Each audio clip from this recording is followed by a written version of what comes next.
Bonjour à tous. Comme vous l'avez vu, Habib Beye n'est donc plus l'entraîneur du Stade Rennais. Ce sera Francaise normalement qui va le remplacer. Bon, on l'avait annoncé, il n'y avait pas vraiment de surprise, qu'il n'y avait pas non plus énormément de coach sur le marché. Mais je voulais revenir sur un point parce que Habib Beye, ok, j'en ai fait une vidéo spéciale sur ma chaîne YouTube. Mais je veux dire, ce n'est pas lui le seul problème du Stade Rennais. Je vais donner un exemple concret pour que les gens comprennent le souci vis-à-vis des propriétaires. C'est donc, comme je vous l'avais expliqué, il y a plusieurs dossiers à Rennes où les agents d'Habib Beye ne représentaient pas le joueur mais se retrouvent dans le deal.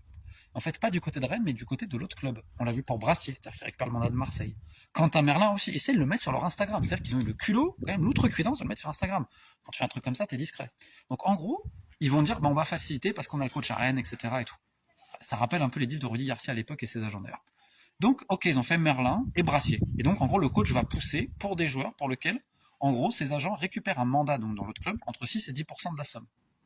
La question, c'est s'ils n'avaient pas le mandat, est-ce que le coach aurait poussé? Mais ce qui est plus fou, c'est qu'il y a d'autres dossiers comme ça. Parce qu'après, ils ont arrêté de publier sur Instagram Classico. On parle de Camara, notamment d'Embolo. Maintenant, je vais poser une question. Comment le président, donc Arnaud Pouille, qui savait cette histoire-là, en interne, il disait, au moment où il faudra, je vais sortir le dossier Classico. Donc il a laissé faire.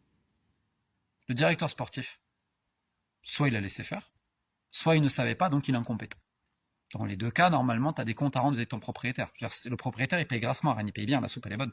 Comment vous pouvez m'expliquer que les agents du coach arrivent à se mettre dans plusieurs transferts en un an à Rennes, où ils ne représentent pas le joueur, et en fait, pour que entre guillemets soit discret, ils récupèrent de l'autre côté en pensant et en faisant tout ce qu'il faut pour que la piste privilégiée par le coach en interne, ce soit celle où ces agents sont intéressés sur le transfert de l'autre côté. Alors c'est pas illégal ce que je dis, hein. Sur la moralité, par contre, ça se discute. Et ce qui se discute encore plus, c'est comment le président savait et disait je vais m'en servir au moment où il faut, donc au moment où il est quasiment mort, je vais lui mettre en gros le coup de grâce avec ça, et que le directeur sportif n'a rien dit non plus.